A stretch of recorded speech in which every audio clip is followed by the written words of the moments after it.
और इकोसिस्टम। तो देखो बच्चों, इकोलॉजी को इतना हल्के में मत लेना, भले ही एनवायरनमेंट है ये, लेकिन इकोलॉजी से आते हैं 16 मार्क्स। कितने आते हैं? 16 या 20 मार्क्स आते हैं अकेले इकोलॉजी से। मतलब इकोलॉजी से आप समझ लीजिएगा 4 या 5 क्वेश्चन बनेंगे,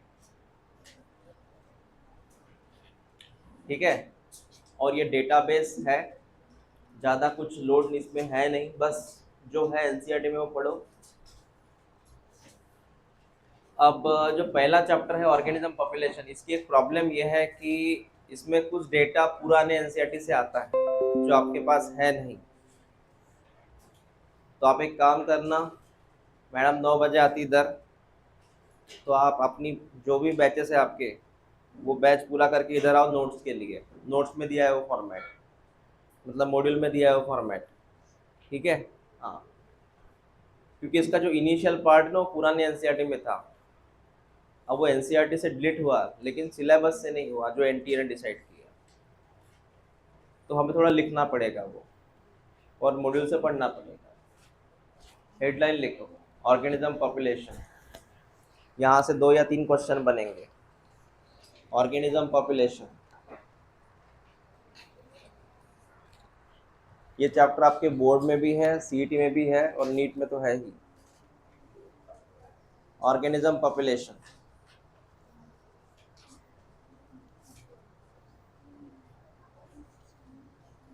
तुला जागा आहे का मैत्री? असेल तिथे पण आहे त्या दोघी बसल्या फक्त। चलो सुनिए, इकोलॉजी,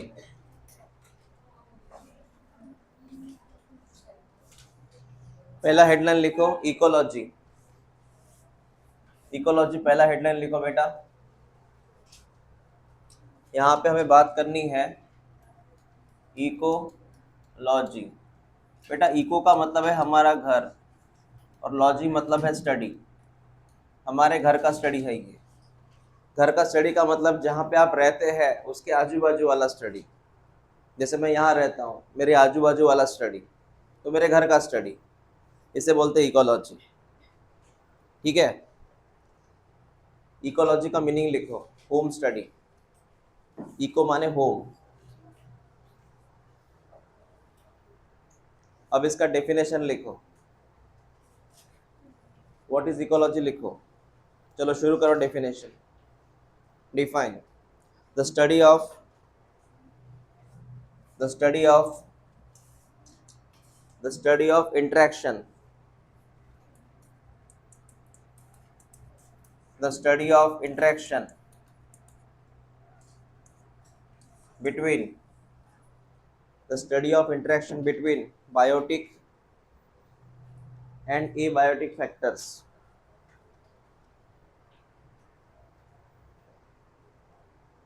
of environment.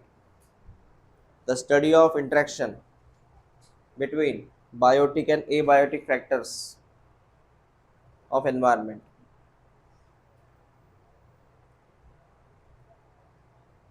क्या आपको समझ में, आप किसकी पढ़ाई कर रहे हैं? आप इंटरेक्शन की पढ़ाई कर रहे हैं। इंटरेक्शन किसके बीच में है? बायोटिक और एबायोटिक। स्कूल में हुआ था ये शब्द, what is biotic? Living. Abiotic non living. जैसे हवा है, पानी है, टेम्परेचर है, सनलाइट है, सॉइल है, इसको बोलेंगे बेटा एबायोटिक। और बायोटिक का मीनिंग होता है प्लांट है, एनिमल है, ऑर्गेनिज्म में वो बैक्टीरिया है, फंगस है, वो सब इसमें आएगा बेटा बायोटिक में। तो इन दोनों का जो भी इंटरेक्शन है उसको हम बोलेंगे बेटा इकोलॉजी। जैसे हम हमारे मतलब यहाँ जो भी टेम्परेचर है उसका नाता है हमारे साथ। जम्मू कश्मीर में जो लोग रहते हैं उनका नाता वहाँ के एनवायरनमेंट के साथ, नाता दैट इज इंटरेक्शन। राजस्थान में लोग रहते हैं, उनका नाता उनके वो मिट्टी के साथ, जो रेत है वो, वहाँ का टेम्परेचर उसके साथ। कैमल का नाता डेजर्ट के साथ, कैक्टस का नाता डेजर्ट के साथ, स्नो काउ का नाता बर्फ के साथ, वहाँ के कोल्ड के साथ। मछली का नाता पानी के साथ, 2 तरह का पानी, एक तरह की मछली जो समंदर में रहती खारे पानी के साथ, एक मछली जो नदी में रहती, रिवर में रहती, फ्रेश वाटर के साथ, जो एक रिलेशन होता है बेटा। उसी को हमें पढ़ना है, that is called as ecology, that is called as ecology.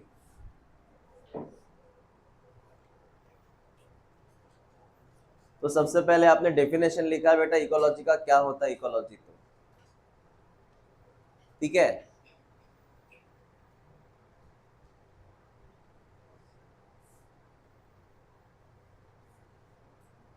Now next लिखो, इकोलॉजी में 4 बातें आती है, वो लिखना है हमें, लिखो 4 लेवल्स, 4 लेवल्स इकोलॉजी में आती है बेटा, 4 लेवल्स।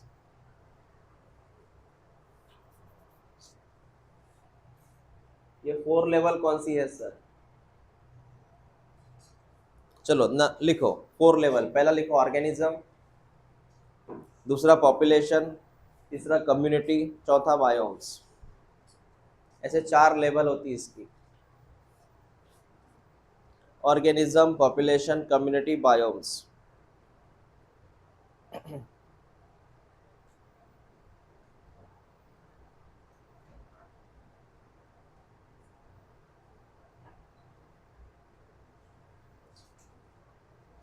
चलो रिपीट करो, कितने लेवल है? 4। पहले का नाम, दूसरे का नाम, तीसरे का नाम, चौथे का नाम, बायोम्स। अब ये है क्या, समझाता हूं मैं, सुनो मेरी बात। जैसे ऑर्गेनिज्म, इसका एग्जांपल लेता हूं मैं, ह्यूमन, सिंगल ह्यूमन, अकेला ह्यूमन, एक एग्जांपल लेते हैं। मैं अकेला, कौन हुआ? अब मैं ह्यूमन हूं, यहाँ सब बैठे सब ह्यूमन हैं, उनका ग्रुप, ह्यूमन का group, the group of human is called as population. में याद रखो, पॉपुलेशन में होता है सिंगल स्पीसीज का ग्रुप, ठीक है, हो गया पॉपुलेशन। इसके अलावा अपने क्लासरूम में और भी कोई एनिमल आ गए, और भी कोई एनिमल आ गए सीखने के लिए, है ना, जैसे human population, dog population, cat population, rat population, मच्छर पॉपुलेशन। इन सब पॉपुलेशन को जब एक जगह पे अपन इकट्ठा किए तो क्या बनेगी? That is a group of population. और इन सब कम्युनिटी को एक जगह, सब कम्युनिटी को, जैसे कि हमने एग्जाम्पल लिया डेजर्ट, कौन सा एग्जाम्पल लिया? डेजर्ट। फिर डेजर्ट में रहने वाला रेत, उसमें रहने वाले रेप्टाइल, उसमें रहने वाले मैमल्स, उसमें रहने वाले बर्ड्स, इन सब को मिला के क्या बनेगा? बायोम्स। मतलब लॉजिक है वो, जैसे सारा cell, tissue, organ, organ system, वैसा है ये। What is organism? One species, one species, that is organism. Group of species is called as, the group of population is called as, the group of community is called as biomes. सबसे बड़ा biome होता है। Desert एक biome है, oceans एक biome है, ठीक है। ग्रासलैंड नाम सुना आपने? ग्रासलैंड, जहाँ पे हरी घास होती बहुत ज्यादा, वो एक बायोम है। ज्योग्राफी में एक नाम सुना आपने? टुंड्रा, टुंड्रा बायोम है। क्या हुआ? फैन चाहिए? नहीं चाहिए, बंद कर दो। ती बटन नहीं बेटा, हाँ तीच है, तीच है, तीच है। सगळे ऑप्शन अप्लाय केले, A B C D E F G H, मग all of the above. Okay, अब इसमें क्या करना है हमें? सर हमें समझ में आया कि 4 लेवल रहती है, that is called as ecology के 4 लेवल रहती हैं। मैं आपको चैप्टर ये स्लाइड से भी समझा के दूंगा, थोड़ा लिख के भी दूंगा, क्योंकि चैप्टर में डेटा इंपॉर्टेंट है और कुछ नहीं।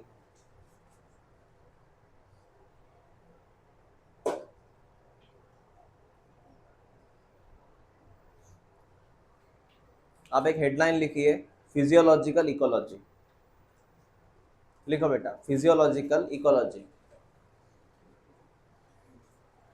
मतलब ऐसी इकोलॉजी जो ऑर्गेनिज्म के लेवल पे है।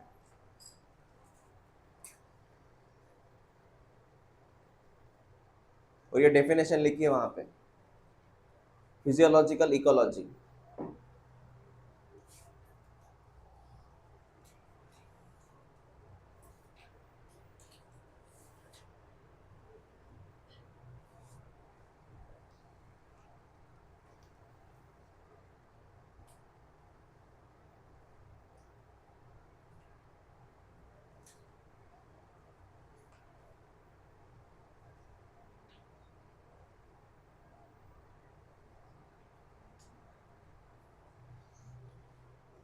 लीला बेटा, लीला उत्तर।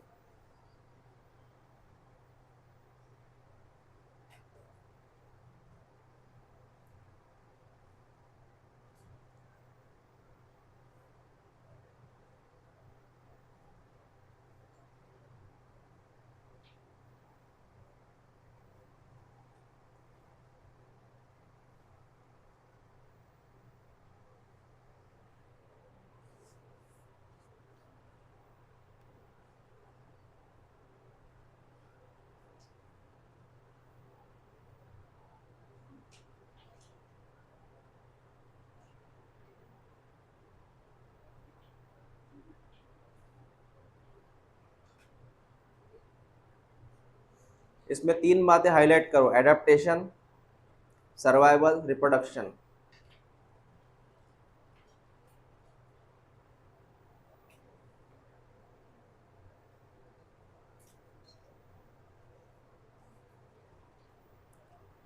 तीनों का लॉजिक लगा, एडेप्टेशन, सर्वाइवल, रिप्रोडक्शन।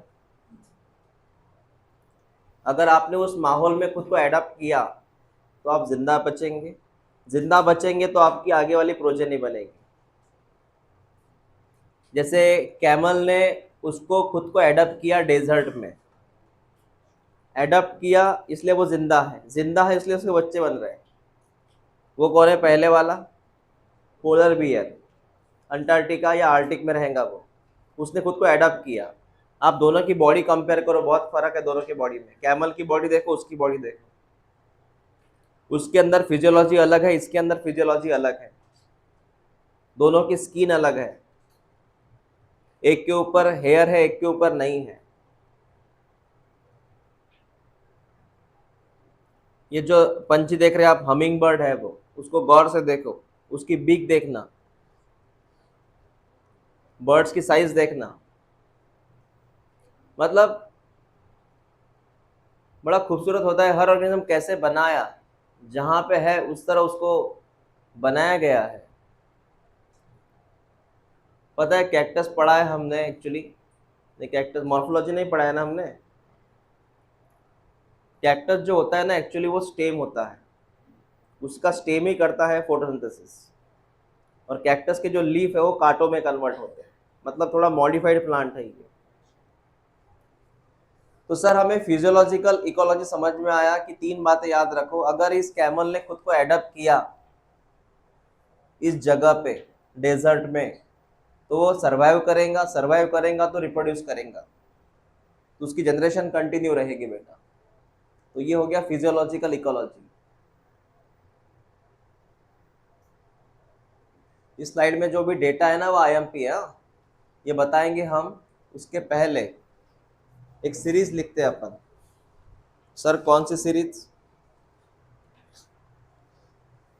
लिखो, हम थोड़ा एरो करके लिखते हैं ऐसे। सबसे पहले सर एक बायोमोलिक्यूल आता है, सबसे पहले आता है बायोमोलिक्यूल, दैट इज मैक्रोमोलिक्यूल, मतलब सबसे पहले केमिकल आते हैं बेटा। कौन आते हैं? केमिकल्स। उस केमिकल से एक ऑर्गेनिज्म बनेगा, उस केमिकल से क्या बनेगा? ऑर्गेनिज्म बनेगा। उस केमिकल से बनेगा बेटा ऑर्गेनिज्म, उस केमिकल से बनेगा ऑर्गेनिज्म। ऑर्गेनिज्म के ग्रुप को मैंने बोला है पॉपुलेशन। पॉपुलेशन में कुछ चीजें लिखूंगा मैं। What is population? It is the group of same species, the group of same species which interbreed together, interbreed मतलब ब्रीडिंग उनमें होगा, इंटरब्रीड टुगेदर या विद इन। सर ये क्या बोला आपने, समझाता हूँ ध्यान दे।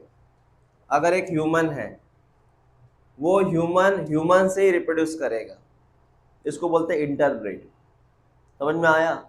अगर एक डॉग है, वो डॉग से ही इंटरब्रीड करेगा, मतलब रिप्रोडक्शन करेगा। या कोई भी है एनिमल दूसरा, जैसे कि कोई रैट है, वो रैट से ही क्रॉस करेगा फॉर प्रोजेनी, इसको बोलते हैं इंटरब्रीड। तो उसी ग्रुप को मैं क्या नाम दूं? पॉपुलेशन। इसलिए मैं बोलता हूँ ह्यूमन पॉपुलेशन, इसमें से ह्यूमन ही आएंगे। डॉग पॉपुलेशन सिर्फ डॉग ही आएंगे, उसमें कैट नहीं आएंगे बेटा, या कोई एनिमल नहीं आएगा। तो इसे मैं बोलूंगा एज अ पॉपुलेशन। पॉपुलेशन के बाद क्या लिखा था मैंने? पॉपुलेशन के बाद मैंने क्या लिखा था?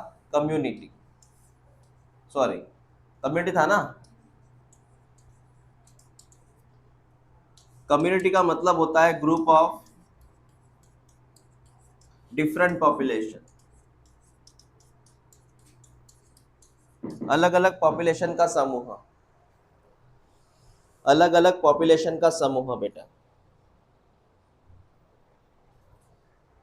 Different population, different population, different population in same area.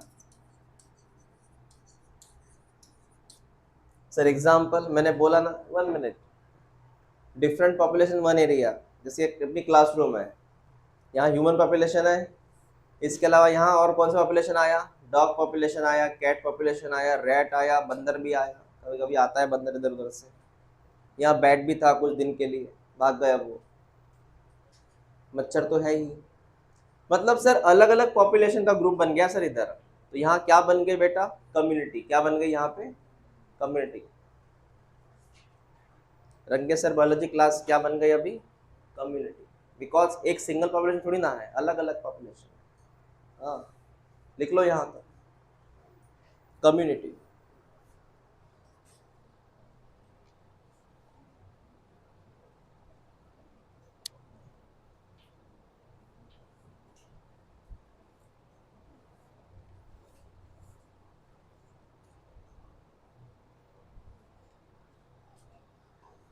जल्दी लिखो।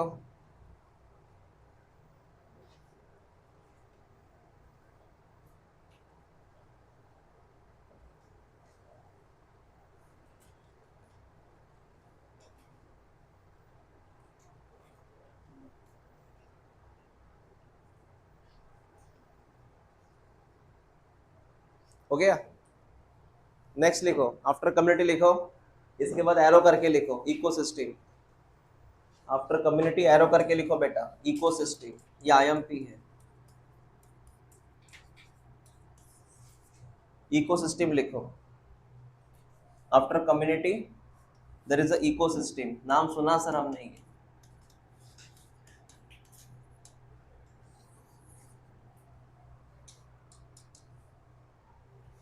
इकोसिस्टम क्या है? इकोसिस्टम बेटा it is a structural functional unit है इकोलॉजी का। जैसे कि लाइफ का यूनिट है सेल, वैसे ही इकोलॉजी का यूनिट कौन है? It is structural functional unit of ecology, is called as ecosystem. Ecosystem में क्या होता है? इकोसिस्टम में बेटा, इकोसिस्टम में क्या होता है? ये जो बायोटिक होता है और एबायोटिक होता है, इनमें इंटरेक्शन होता है। इकोसिस्टम में biotic as well as abiotic में क्या होता है? इंटरेक्शन होता है। जैसे मैं आपको एग्जांपल दूं इकोसिस्टम का, ये जो अपने एग्जांपल, ये जो है तालाब, तो तालाब कौन सा है वो? अमरीला तालाब, छतरी तालाब, उसको क्या बोलना? अमरेला या वडाड़ी। तो वो जो अमरेला तालाब है बेटा, वो इकोसिस्टम है एक प्रकार का, कि वहाँ पानी भी है, पानी के अलावा पेड़ भी है, उसके अलावा वहाँ पे एनिमल भी है, पंछी भी है, बिपटिया भी है, मोर भी है। जो मॉर्निंग वॉक जाते हैं ना, उनको दिखता कभी कभी मोर। जाते ना उधर, हाँ, दस्तूर नगर, मोती नगर, है ना केतकी, उनको दिखते आप बिबटिया। तो सर वो इकोसिस्टम है सर, उसमें मछलियां भी होंगी शायद से, इसलिए मछुआरा आपको दिखता वहां पे, है ना। हाँ, वहां पे अलग अलग पंछी भी आते हैं, जैसे फ्लेमिंगो वगैरह वहां पे आ जाता कभी कभी, डक भी आ जाता कभी कभी। तो सर हर तरह का एनिमल वहां पे आता, हर तरह का प्लांट वहां पे है, पानी भी है, सनलाइट भी है, टेम्परेचर भी है। तो वो कौन है, एक तरह का वो कौन है बेटा, इकोसिस्टम। समझ रहे हैं, हर तालाब का अपना सिस्टम अलग अलग होता है। अपने बुल्ढाना डिस्ट्रिक्ट में तालाब का नाम सुना है, लोनार। कौन सा, क्या उनका इकोसिस्टम और इसके इकोसिस्टम मैच करेगा? नहीं, वो तो खारा पानी है सर, तो वो अपना इकोसिस्टम है उसका। मेलघाट खुद एक इकोसिस्टम में आता, और वेस्टर्न घाट खुद का अपना सिस्टम अलग है उसका। आप वेस्टर्न घाट और मेलघाट कंपेयर नहीं कर सकते। समझ रहे बात को, वेस्टर्न घाट देखा आपने, कोकन का पट्टा देखा आपने, वेस्टर्न घाट बारिश के मौसम में देखना, और वही मेल घाट, दोनों में फर्क है सर। आपको मोर प्रजाति कहाँ मिलेंगी, वेस्टर्न घाट में मोर प्रजाति वहां मिलेंगी, मोर फूड चेन वहां मिलेंगी। ओके, तो sir that is called ecosystem. लिखे इसके बारे में, ये इकोसिस्टम के बारे में लिखो बेटा, it is functional unit of ecology, it is functional unit of ecology, it is functional unit of ecology where biotic and abiotic factor interact with each other, where biotic and abiotic factors interact with each other,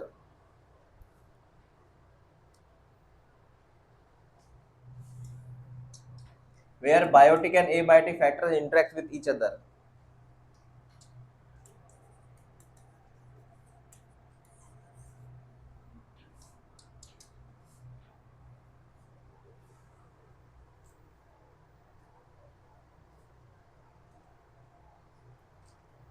फिर next आता है बेटा, ecosystem के बाद आता है biomes, उसके बाद आता है बायोम्स। बायोम बहुत बड़ा क्षेत्र होता है।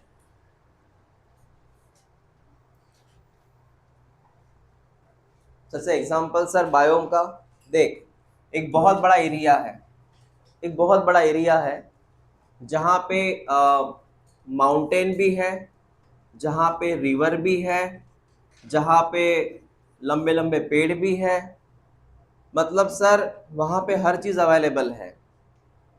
माउंटेन भी है, नदियाँ भी है, झरने भी है, वहाँ पे अलग अलग तरह के पेड़ भी है, वहाँ पे अलग अलग एनिमल भी है जो बाकी एरिया में नहीं मिलते।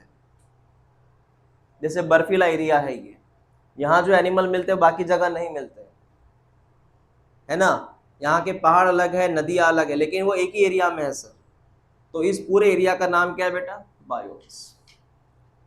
क्लियर हुआ मैंने क्या बोला? हाँ, बायोम की बात करूंगा मैं आगे, बस एग्जांपल दे रहा हूँ। बहुत बड़ा एरिया जिसमें अलग अलग तरह की सिस्टम रहती है, इकोसिस्टम रहती है। जैसे पहाड़ की सिस्टम अलग है, नदिया की सिस्टम अलग है, इकोसिस्टम की बात कर रहा मैं, पेड़ की सिस्टम अलग होती है। तो ये सब एक ही एरिया में मिलते हैं। जैसे आप जम्मू कश्मीर एक एक तरह का बायोम है, राजस्थान एक तरह का बायोम है। आप दोनों को कंपेयर, मतलब एक एरिया में नहीं रख सकते। एक एरिया में आते क्या दोनों, एक तरफ बर्फ एक तरफ रेगिस्तान, ऐसा हो सकता है कि नहीं? राजस्थान पूरा एक इकोसिस्टम है, सॉरी बायोम है। पता है सबसे बड़ा आपको डेजर्ट कहाँ मिलता है? सहारा में। सहारा नाम सुना आपने? हाँ। इस चैप्टर के लिए थोड़ा ज्योग्राफी क्लियर चाहिए आपका, मैं पहले बोल के रखा हूँ। आपको इंडियन मैप के साथ आपको पूरे वर्ल्ड का मैप पता होना चाहिए, कौन कहाँ है। अंटार्कटिका कहाँ है, साउथ की नॉर्थ? हाँ, अंटार्कटिका कहाँ है? ज्योग्राफी में फेल हो गए थे क्या आप? मजाक कर रहा हूँ।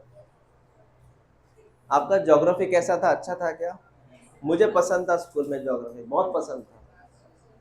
वो समझ में नहीं आता था कुछ भी, लेकिन अच्छा लगता था वो पढ़ते वक्त, ये पत्थर वो पत्थर, यहाँ ये क्रॉप होता है वहाँ। थोड़ा बोरिंग लगता था मुझे सोशल साइंस में वो। हाँ, हिस्ट्री। नहीं, हिस्ट्री मुझे इंटरेस्ट आया था हिटलर की वजह से। आपको हिटलर था क्या? वो सेकंड वर्ल्ड वॉर था मुझे 10वीं में, वो थोड़ा पढ़ते वक्त इंटरेस्ट लग रहा था। सेकंड वर्ल्ड वॉर में मतलब झगड़ा था ना उसमें। हाँ, ओके। सर बायोम समझ में आया। अ, लिखो बेटा, व्हाट इज बायोम लिखो, उसी के नीचे लिखो large region having its own climate. Large region having its own climate, उसका खुद का क्लाइमेट होना चाहिए, that is called as biome.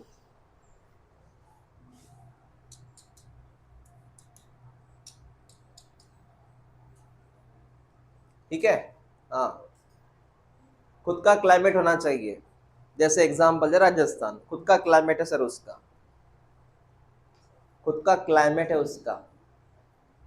अब लास्ट, इन सब के बाद फाइनली आता है बेटा बायोस्फीयर। बायोस्फीयर का मतलब है अर्थ, पूरी अर्थ आ गई उसमें, समंदर आ गए, सब कुछ आ गया उसमें। बायोस्फीयर है सबसे लास्ट में बेटा। बायोस्फीयर का मतलब है टोटल अर्थ।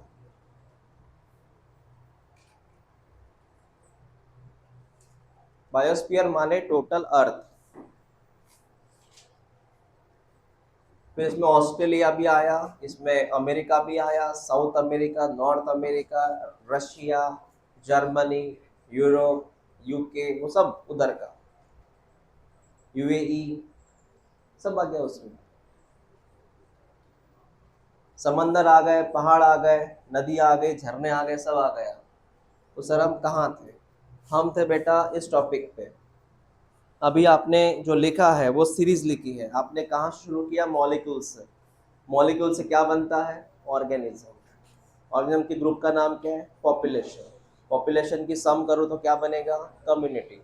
उसकी सम करो तो इकोसिस्टम, उसकी सम करो तो बायोम की सम करो तो बायोस्फीयर। बायोस्फीयर पे खत्म हो गया। ठीक है बेटा। हाँ, अभी आप जरा इस तस्वीर को देखो, ये ज्योग्राफी का ही सवाल है।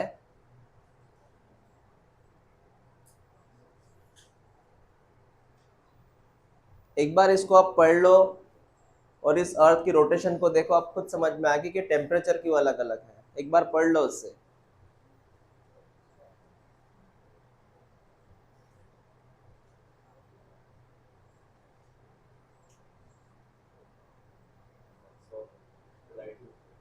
हाँ, वो लाइट है ना, ए बायोटिक फैक्टर है वो, ध्यान दो।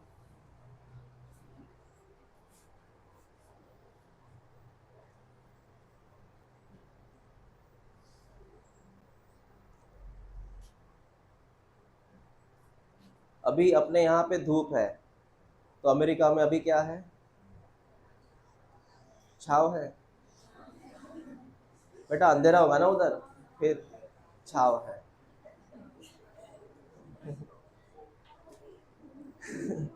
अमेरिका में क्या नाइट है अभी। इसका मेन कारण है बेटा अर्थ रोटेशन। आप जरा इस मैप को बराबर देखो, अमेरिका कहाँ है और इंडिया कहाँ है। ठीक है। तो सर सिंपल सी बात है, सन की तरफ, सन की तरफ जो एरिया होगा वहां धूप होंगी, मतलब वहां पे सर डे होगा। और जो सन से दूर होगा वहां पे डेफिनेटली नाइट होगा। और अपनी अर्थ घूम रही है। ठीक है। इसलिए मैंने बोला एक बार मैप पढ़ के आना आप। दूसरा, अपने यहाँ पे अलग, ये तो हो गया डे नाइट सन की वजह से। दूसरा है बेटा अपने यहाँ पे सीजन्स। सीजन्स का भी मेन कारण होता है अर्थ की रोटेशन। सीजन में आपको पता है अलग अलग सीजन है, जैसे विंटर सीजन है, रेनी सीजन है, समर सीजन है। उसका भी मेन कारण होता है बेटा अर्थ की रोटेशन। तो दो बातें हैं, rotation of earth and tilt of its axis. आपको पता है जब अर्थ घूमती है ना तो खुद की अर्थ दो तरह से घूमती है, एक तो around the sun and second around itself. बराबर है ना, एक तो वो सन के आजू बाजू में घूमेगी या मतलब और खुद के आजू बाजू में घूम रही है। अगर आप अर्थ को बराबर देखेंगे तो अर्थ एक्चुअली थोड़ा टिल्ट होके घूमता है, ऐसे तिरछा घूमता है ऐसे। अर्थ की जो रोटेशन है बेटा वो टिल्टिंग में आती है ऐसे, उसका एक्सिस जो है ना तिरछा है ऐसे। मतलब इमेजिन करो ये एक्सिस है, इसके ऊपर अर्थ घूम रही है ऐसे, ऐसे नहीं ऐसे, इसके ऊपर अर्थ घूम रही है। अब इससे क्या होता है सर, अपने यहाँ पे अलग अलग टेम्परेचर बनेगा, अलग अलग सीजन बनेगा।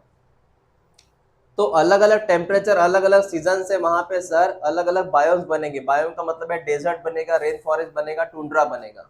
टुंड्रा मतलब बर्फीला क्षेत्र होता है, हाँ वो फॉर्म होता है।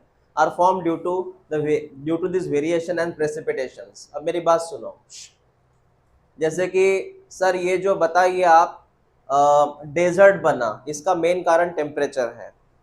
रेन फॉरेस्ट बना, इसका मेन कारण प्रेसिपिटेशन है। प्रेसिपिटेशन का मतलब बारिश का होना, और प्रेसिपिटेशन का मतलब है स्नोफॉल का होना। ये वर्ड याद रखो, प्रेसिपिटेशन। इसमें दो आते हैं मीनिंग, एक बारिश होना और एक बर्फ होना। अगर मैं थोड़ा माउंटेन की बात करूं तो वहां पे बर्फ होगी, और मैं फॉरेस्ट की बात करूं तो वहां पे रेन होगा। समझ रहे बात को? अगर मैं हिमालय की बात करूं तो वहां पे ग्लेशियर्स होगा, मतलब बर्फ होगी, स्नोफॉल होगा। ठीक है।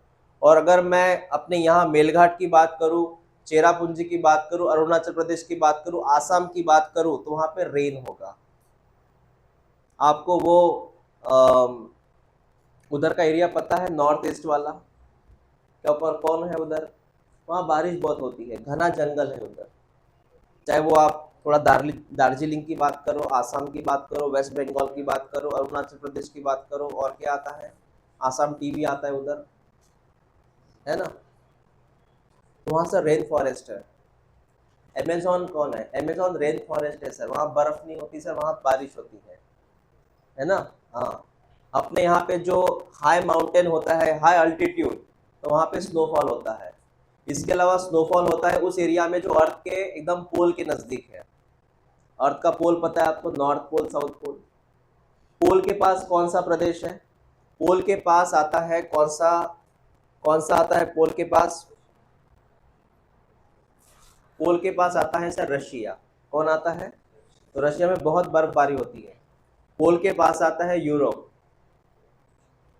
इसलिए आपको यूरोप में बर्फ बहुत मिलेगा। पोल के पास आता है बेटा ग्रीनलैंड। पोल के पास आता है कनाडा। पोल के पास आता है नॉर्थ अमेरिका का ऊपर का एरिया। आप सिर्फ इमेजिन कर रहे हैं कौन कहाँ है। पहले अर्थ को जान लो, ये कौन सा पोल? नॉर्थ पोल। ये कौन सा pole? South pole. North pole south pole हो गया। और ये बीच वाला एरिया जो होता है बेटा, ये होता है इक्वेटर। कौन है ये? हाँ। अब इस इक्वेटर में कौन कौन आता है बेटा? अब अगर मैं आपको बताऊं इक्वेटर में कौन आता है, तो यहाँ पे आता है सर इंडिया, यहाँ पे आता है समवॉट चीन, यहाँ पे आता है बेटा इधर यूएई, मतलब अरब वाले प्रदेश।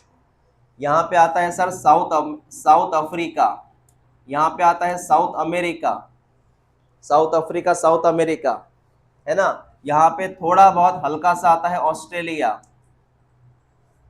ठीक है। तो इंडिया, चाइना, चाइना का कुछ हिस्सा बेटा, इंडिया, चाइना, इंडोनेशिया, जापान वगैरह सब इसमें आते हैं। उसके बाद में सर यूएई, मतलब वो यूएई का प्रदेश पता है आपको, दुबई वगैरह, है ना। हाँ। उसके बाद में आता है ये वाला area, south America, south Africa, ये सब आते हैं बेटा इक्वेटर पे। यहाँ पे आपने देखा होगा इक्वेटर का मतलब जहाँ पे धूप ज़्यादा होती है। इक्वेटर का मतलब जहाँ पे सर सनलाइट डायरेक्ट आता है।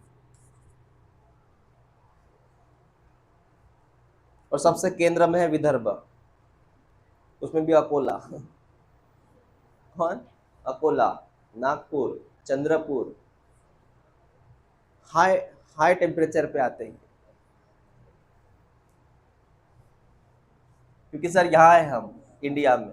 इंडिया में कहाँ है हम? अमरावती कहाँ आती है इंडिया में? इंडिया में अमरावती आती है सेंट्रल इंडिया में। ना हम साउथ में है ना हम नॉर्थ में है, हम कहाँ हैं? सेंट्रल में, एमपी को लग के। तो थोड़ा धूप ज्यादा है इधर, विदर्भ। ठीक है। अब यहाँ पे आता है बेटा रशिया। रशिया में बर्फ ज्यादा है क्योंकि ये इसके पास है, नॉर्थ पोल के पास। और एक बात याद रखना, आप जैसा पोल के नजदीक जाएंगे टेम्परेचर घटेगा, टेम्परेचर कूल होगा। जितना कम टेम्परेचर उतनी बर्फ ज्यादा, याद रखना। समझ रहे? रेन साइकिल का फॉर्मेट है वो। तो सर नॉर्थ पोल के नजदीक जितने भी कॉन्टिनेंट्स है, खंड बोलते हैं उसको, वहां बर्फ ज्यादा होगी सर, क्योंकि टेम्परेचर कम है वहां का। और नीचे की तरफ साउथ पोल की तरफ होता है बेटा अंटार्कटिका। कौन है इधर? नजदीक है अंटार्कटिका, वहां पे तो और बर्फ ज्यादा होगी। तो वहां पे लिविंग स्टाइल ही नहीं, मतलब लाइफ ज्यादा नहीं है वहां पे, अंटार्कटिका पे। हाँ, तो ऐसा फॉर्मेट है बेटा ये।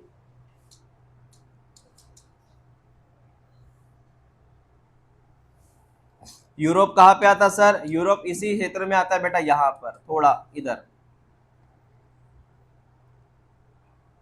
ओके। तो सर हमें बोलना क्या है? हमें बोलना है बेटा अलग अलग तरह की चीजें आपको दिख रही है। कभी कभी स्नोफॉल होता है, कभी रेनफॉल होता है, कभी डेजर्ट होता है। डेजर्ट पता है कहाँ आते हैं? मोस्टली डेजर्ट आते हैं बेटा इक्वेटर पे। लेकिन इसके अलावा कुछ डेजर्ट चाइना में है, कुछ डेजर्ट ऑस्ट्रेलिया में भी है,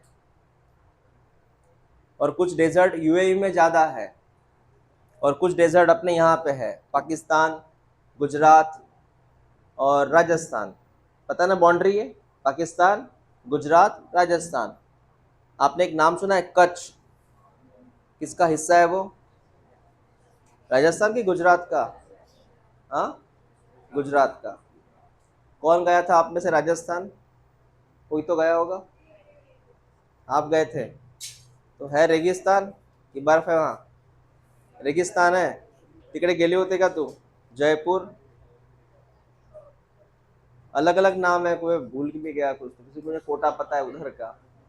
जयपुर है, उदयपुर है, बीकानेरी है ये, बीकानेरी स्वीट मार्ट। ओके, एक लाइन लिखिएगा, लिखो बेटा। वेन, लिख बेटा। वेन मत लिख, ड्यू टू, लिख बेटा, due to earth rotation, due to earth rotation around its own axis, when, sorry, due to earth rotation around its own axis in tilt form, tilt, tilt form, tilt form, tilt, tilt, in tilt form, cause variation, cause variations in temperature and seasons, cause variation in the temperature and season।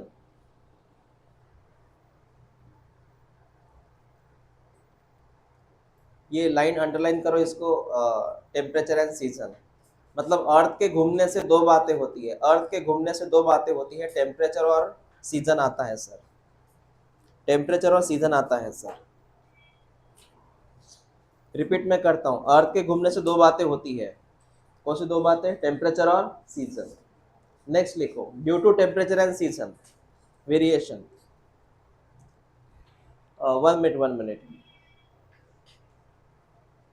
Line ऐसे लिखो, sorry line ऐसे लिखो, लिखो variations, लिखो variations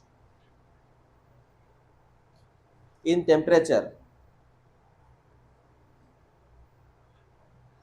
variations in temperature and precipitation, variations in temperature and precipitation.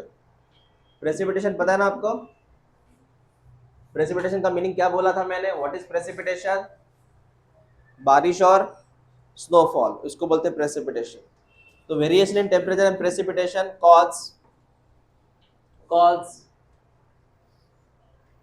cause formation of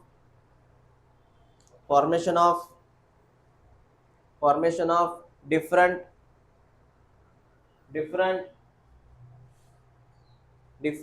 habitat and biomes, different habitat and biomes, different habitat and biomes। आपने school में एक शब्द सुना है हैबिटेट, वो लोकेशन, उसको बोलते हैं हैबिटेट, ठीक है? तो आपको अलग अलग बायोम्स यहाँ देखने को मिल रहा है। आपको 3 एग्जांपल दूंगा बायोम्स के। पहला desert as a biome, rain forest as a biome, tundra as a biomes. आप कभी उस तरफ गए क्या? कुल्लू मनाली, शिमला, कुल्लू मनाली, उधर और आता है वो, यू नो दैट, तो ट्रैकिंग करते लोग उधर, मतलब माउंटेन एरिया है टोटल, वो ये है बेटा टुंड्रास। हाँ सर, ये 3 बातें समझ में आ गई।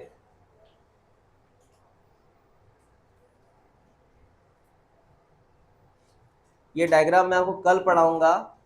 ये डायग्राम सबसे आईएमपी डायग्राम है जिसका नाम है डिफरेंट बायोम्स। ये बायोम्स हम कल बात करेंगे इसकी, जो आईएमपी है बेटा। प्रेजेंट ही तो